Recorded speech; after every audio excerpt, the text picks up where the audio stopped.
Hello guys, welcome to another F1 2015 hot lap and setup video at the Brazilian Grand Prix circuit, as you can see. And here we go for our flying lap around this circuit, entering our lap. Not the best of laps here, as you can see, our fourth lap here.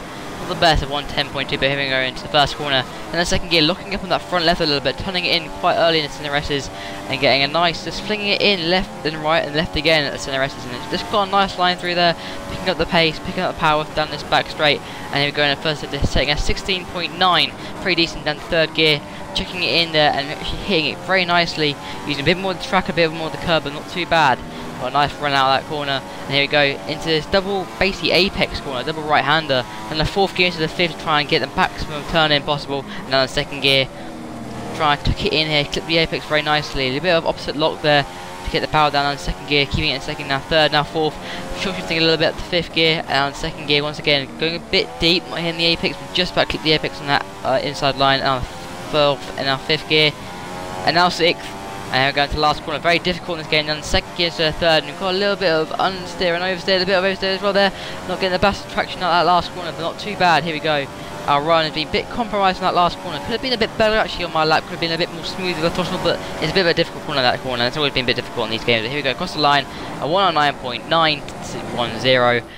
Pretty decent around this circuit, and there you go, pretty decent time around this circuit, and I'm very happy with that. So now skipping onto the replay cameras for you guys to see, and yeah, I'm pretty happy with that lap. Quite difficult to get a decent lap around this circuit. I mean, I was hitting 110s, 110 lows. I mean, I was consistently hitting those times, and I had to make some adjustments to the setup. I mean, on this game, it actually just depends a lot about setup. Even the smallest changes can make a difference. So this is a good thing about this game. I actually quite like the challenge of actually setups, because there's a bit of a variety on this game. With terms of setup, you have to do it what you want, but sometimes the smallest things can really add up, and the small adjustments to the setup can really affect the way the car handles. I mean, you are setting different camber ratios for that to try and make the car different, and it wasn't always working out, so I had to go over that to 2014 camber, and that actually really worked out. For this circuit, I didn't feel that I felt I had to have a decreased rear toe for the circuit, and it was working out for a bit. But then when I was changing parts of setup, other parts of setup, I had changed the camber, the camber again back to 2014 to make it feel more suited to the setup that I had. So not too bad, pretty decent uptime for me. I mean, one thing that is about the circuit is a lot of traction. It's very traction dependent, and the more traction you have, if you have traction control on, for example, which I don't have on, it can really make your lap time go faster, and you can go really quick, and assists do really help in this game, particularly this circuit. So here we go, just going to load our setup here for you guys to see. And we have got 2-2 wings, so I don't go for 3-2. I mean, it depends on top speed around this circuit, so you need a lot of top speed around here. So 2-2 wings is better than 1-1 or 2-1, for example. So that's what I prefer. 2-2 is pretty decent around here. 80%, so 80% for on throttle. So you don't want too much on throttle, because they can cause the car to oversteer, and you want the power to be there quite quick. And 80% again for the off throttle to give you better turn in through the CNRS's, for example, and other parts of the circuit, and double right hander as well, for example.